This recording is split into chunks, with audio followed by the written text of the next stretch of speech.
Milwaukee County Zoo and the Bird Show. Are you guys excited to be here today? Okay, I know you're a small crowd, but I know you can do better than that. Are you guys excited to be here at the Bird Show today? All right, that's much better. I'm excited to be here too. My name is Flannery O'Brien, and today my trainers are Ian and Leah, and man, do we have quite an exciting show lined up for you today. I'm gonna have to ask you to take a seat in the stands for your own safety, please. Have you guys been enjoying your trip to the zoo so far today? Yep, all right, cool. This is about to be your highlight. Of course, many of us know just how beautifully colored the birds of our world are. Take, for example, Mesquite, our Harris's hawk. Our brains are able to receive and process all of his gorgeous chestnut browns and whites because of what's going on in our eyes. Human eyes can see the visible color spectrum and pick up on some detail quite well. However, if you were all Harris's hawks, like Mesquite, you would be able to see details on him that the human eye just cannot see. You'd be able to see that he has a 1/4-inch long feather on his chest that sticks out just a little bit, and you would be able to see and read the small identification band on his leg. One other thing, if you were all Harris's hawks, our chicken that will be running on stage in just a few minutes, spoiler alert, would not show her little feathery face at all because she would have seen you coming from a mile away. Because of their much faster than mammal lifestyle, bird eyesight is the keenest of all in the animal kingdom. Some birds can see better behind them than they can in front. Some can see just as well under the water as they can from above.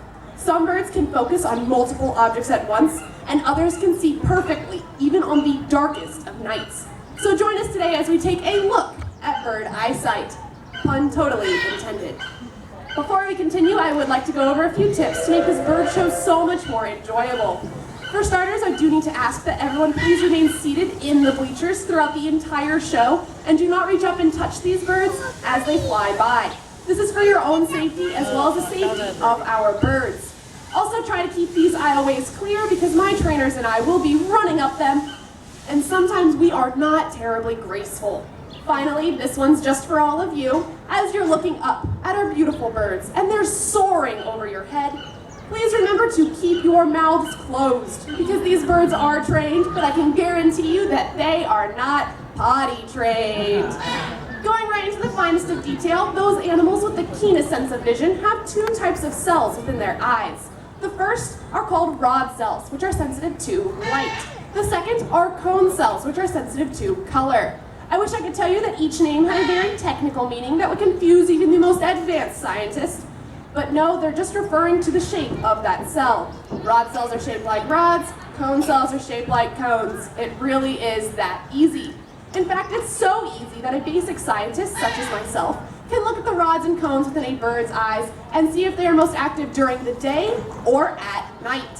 Popping up out of the tree is Peabody, our European tawny owl. Peabody has millions of rod cells per square millimeter of his eye. That allows him to see perfectly at night.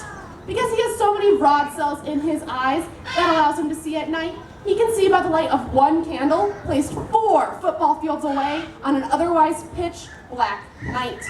With all those rod cells in his eyes, there's no room for any cone cells, so tawny owls and most owls probably see in black and white, and their vision is more based on movement than color. Even though Peabody is very adorable and you all might just want to give him a big old hug because he is so cute, tawny owls are extremely aggressive. Those little owls are considered to be snack size, so other predators know to watch out for those tawny owls because they have been known to go after dogs, cats, and even people to get them away from their territory during breeding season. Photographers and naturalists know to stay away during tawny owl breeding season.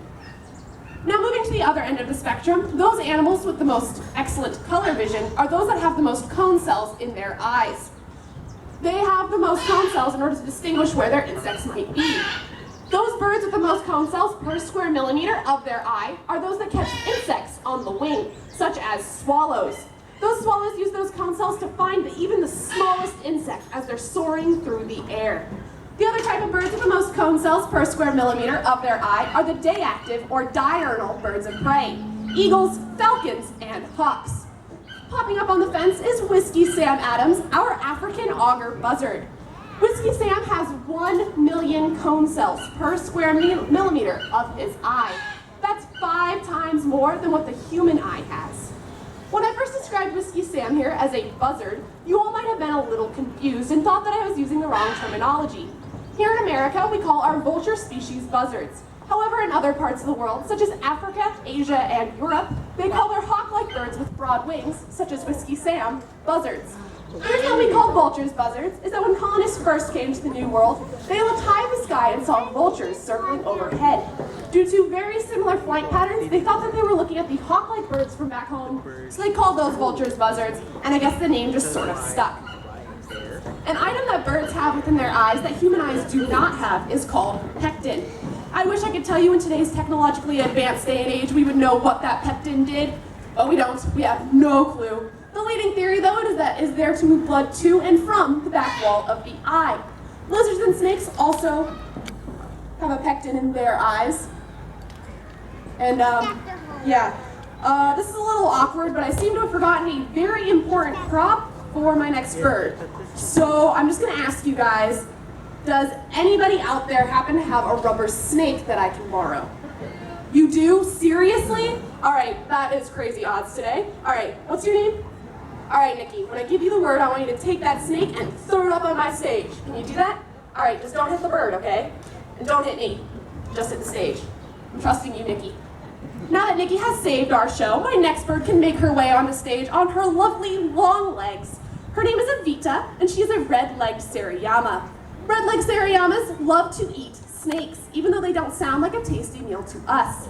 They have every capability to fly, but they prefer to run around on the ground because that's where they find their food. Okay, Nikki, take that snake and throw it on up here. Nice toss. Evita is now going to show you how she hunts snakes. She slowly stalks up to that snake. Slowly. Grabs it by the tail, and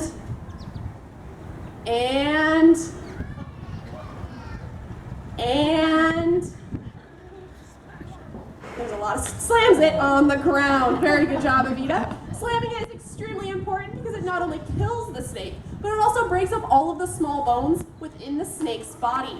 This allows red-legged Sariyamas to swallow snakes whole. They've been seen swallowing snakes up to 3 feet in length.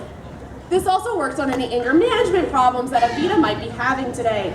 Okay, Evita, I'm pretty sure it's dead. Why don't you give it one more slam to make sure?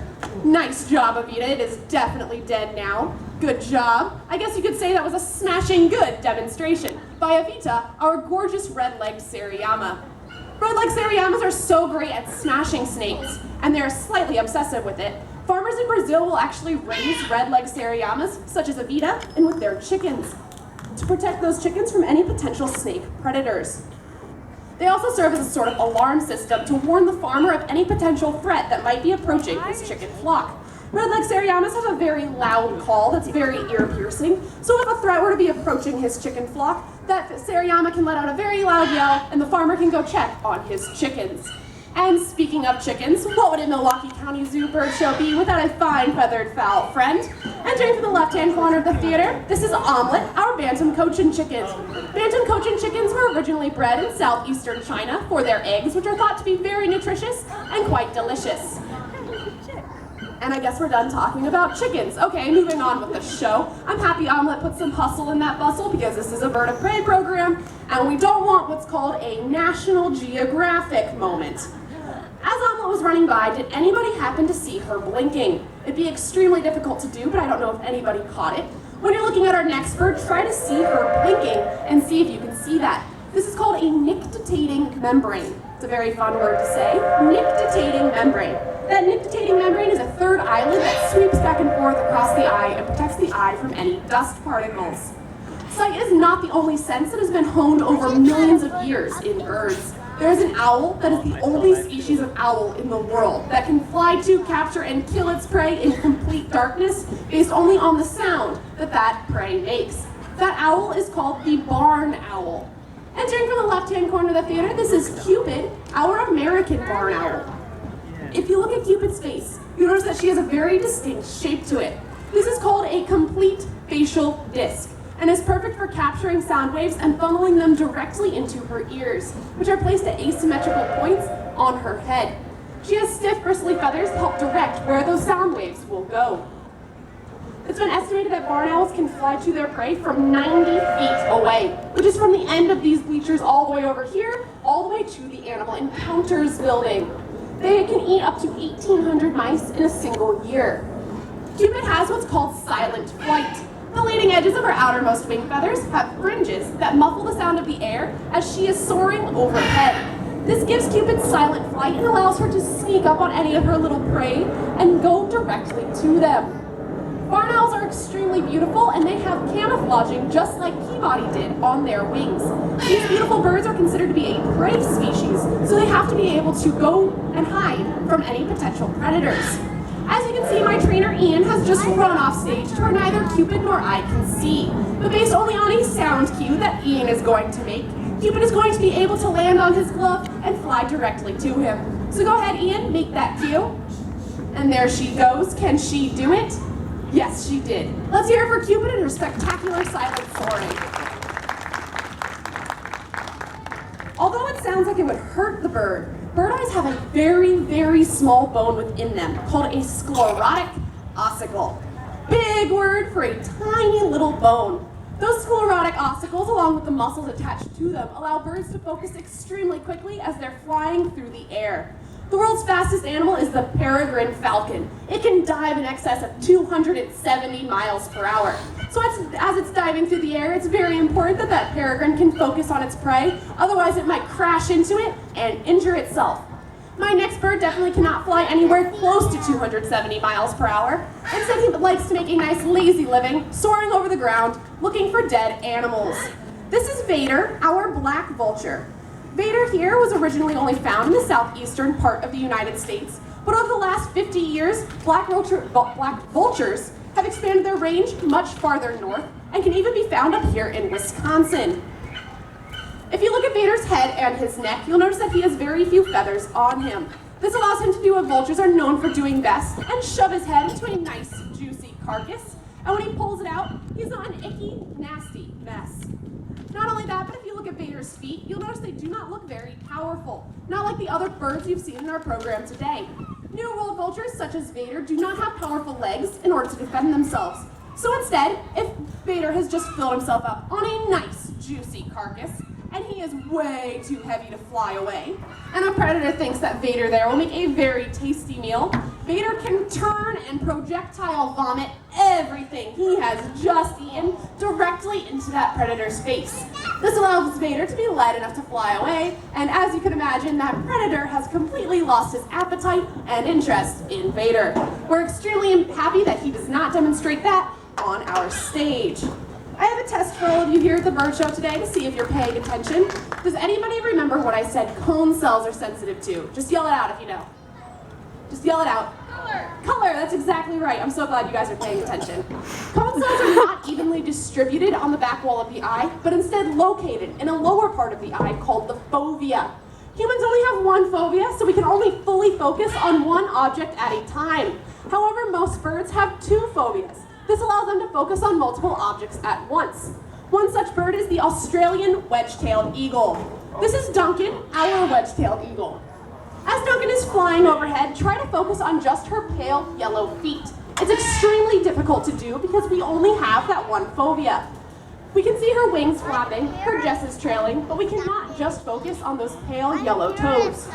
However, Duncan here has two fovea. So say she's in her home country of Australia, streaking after a kangaroo at 60 miles per hour. Duncan can not only focus on that roo, but also on any trees or other objects that might find their way into her flight pattern. Then she can fly out of the way and get herself a very tasty meal. When Duncan makes her next flight, take a look at that gorgeous wedge-shaped tail. This is how they get their name, wedge-tailed eagle. You have to admit scientists are extremely creative when they come up with the names of their animals. Duncan is a little bit of a celebrity here at the bird show. She was the first wedge-tailed eagle to ever be hatched in captivity in the Western Hemisphere. She was hatched in 1988, has been educating thousands for several years, and we are very, very happy to have her here at our bird show. Birds not only use their vision to find food, but also to communicate. A more vividly colored yellow warbler has a much higher chance of attracting a mate than its duller counterpart. Birds Birds also sing or vocalize to communicate with one another. We all know the sound of an owl hooting towards its mate in the woods to let its mate know that it's either found a meal or a nice place to sleep for the night. When we think of the gift of gab, we often associate it with humans. I'm sure you're all thinking that I definitely have this gift of gab because I just can't seem to stop talking about birds. Well, when there's an entire group of birds that's able to imitate this fantastic gift. That group of birds is called a parrot. This is Buddy, our double yellow-headed Amazon parrot. Buddy, can you say hello? And now the microphone is not working. We have some technical difficulties. We'll try that again in just a moment. We're not immune from them here at the Bird Show either. Just think of this as a lot of suspense to hear our beautiful Buddy talk. Nothing? All right, we're gonna do it old school. All right, I will just yell. Buddy, can you say hello? Oh, Good. what's that? My name is Flannery. Thanks for asking. In life, we all have our heroes, and Buddy here is no different. Buddy, who's your hero? You're my hero. Aw, I am? Buddy, that's so sweet. It's also a complete and total lie. There's a reason he's over there on Leah's arm and not over here, dismembering mine. Well, Buddy, before he came to us here at the Bird Show, he was somebody's pet, and he was allowed to watch a lot of TV. In fact, he currently has a cartoon theme song stuck in his head. What do you say, George? George. Ooh, watch out for that tree, Buddy Bird. Now that Buddy is with us here at the Bird Show, he can focus more on his singing career. And like any good singer, Buddy knows that he needs to warm up first. Can you warble? I think he's nice and warmed up. So now we're going to sing for you a little duet. Are you ready to sing All of Me? All of me. All of me. Very nicely done, Buddy Bird. Let's give him a round of applause. He'll love it. We're still sharing mics today, apparently. Over the years here at the family farm, Buddy has made a lot of really great friends. His very best friends are the chickens.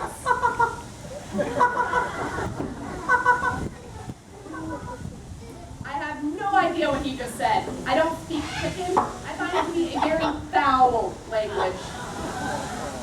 Yeah, I'm glad you guys appreciate that. But he even has a crush on the little white chicken you saw running by earlier. Is she cute? Oh, apparently so. Bird love. It's very cute. But he even has a common routine to impress his lady love. He's especially proud of his impression of a laughing hyena. Can you laugh?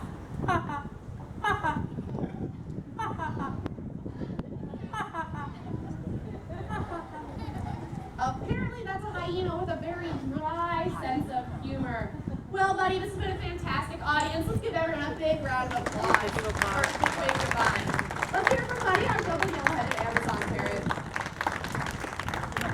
Although Buddy is very adorable, and I'm sure you all want to be running off to the store to get a Buddy of your very own, there are a few things I need to warn you about first. Parrots do not make the best pet for everybody. They're extremely loud, especially in the morning. Trust me, they do not know how to sleep in. They are also very messy eaters, and you have to clean up after them every single day. Parrots can also live for a very long time. Some parrots can live to be 80 years old. So they truly are a lifelong companion. I have one final vision test for all of you here at the Bird Show today. Can anybody see this very small piece of meat that I just put on the top of my glove? Can anyone see that? No? Well, I guess to be fair, you would have to have the vision of an eagle to see something like that. Whoa, all right, I think everybody recognizes this big, beautiful bird. This is Clark, our bald eagle. In the late 1970s, there were only around 200 nesting pairs of bald eagles to be found in the lower 48 states. They were considered to be endangered due to an overuse of their habitat and a certain pesticide. However, in 2007, due to efforts by the U.S. Fish and Wildlife Service and captive breeding programs and the banning of that certain pesticide, the bald eagles made an extremely amazing comeback, and they were removed from the federal endangered species list in 2007. We're very happy that they made such an amazing comeback. There are now more than 15,000 nesting pairs of bald eagles to be found in the lower 48 states. Bald eagles, like other fish-eating sea eagles, have thick, bumpy padding on the bottoms of their feet. This acts as Velcro to slippery, wiggly fish scales. Those scales are faced backwards from the original fish scale, and that acts as that Velcro to allow those fish to not wiggle their way loose. Bald eagles build the largest nest of any raptor in the world. The largest one on record was found in Florida. It was 10 feet wide, 20 feet deep, and weighed almost 3 tons before it broke the tree that it was built in. We are happy to say that there were no eggs or chicks in the nest at the time. The reason those nests do get so big and so large is that bald eagles will return to the same nest year after year and add things like twigs and sticks to that nest until it gets so big and large that it does break the tree. Bald eagles do not always have the majestic white head and white tail that they are most notorious for having. They do not start to get that white head and white tail until about 4 years of age. Before that point, they are completely brown. That white head and white tail is a mark of maturity and shows that this beautiful bird lived through the hardest parts of its life. I hope I've been able to teach you a lot about bird vision today and why it's extremely important to their survival. There's another type of vision that's important to our world's wildlife, and that's called forward vision. If we can all imagine a world with clean air, ground, water, and maintaining instead of destroying animal habitats, we can save beautiful animals such as the bald eagle. All you have to do is make small changes to your life, like recycle, save water, save energy, and just tell people about the beautiful birds you've seen in our program today. If you'd like to see how small change can make a big difference by helping out the Milwaukee County Zoo and the World Bird Sanctuary, I do have one final bird to introduce to all of you today. Her name is Hunan, and she is a white-necked raven. Hunan will take your dollar donations straight from your hand and put them into her box. I hear that 20s taste the best, but that's just what Hunan says. Direct your attention over to Leah and she'll show you what to do. You take those bills and you fold them long ways, just like a hot dog bun. You then walk on up to the box as you hold it at the very bottom of the bill. Hunan will be seated on her box. This is Hunan, our white-necked raven. She will take those bills from you and put them into the box. You don't have to do any work at all. We thank you so much for coming to the Bird Show today. If you have any questions, please feel free to ask either myself, Ian, or Leah. Have a great rest of your day at the Milwaukee County Zoo and a safe drive home. Thank you and goodbye.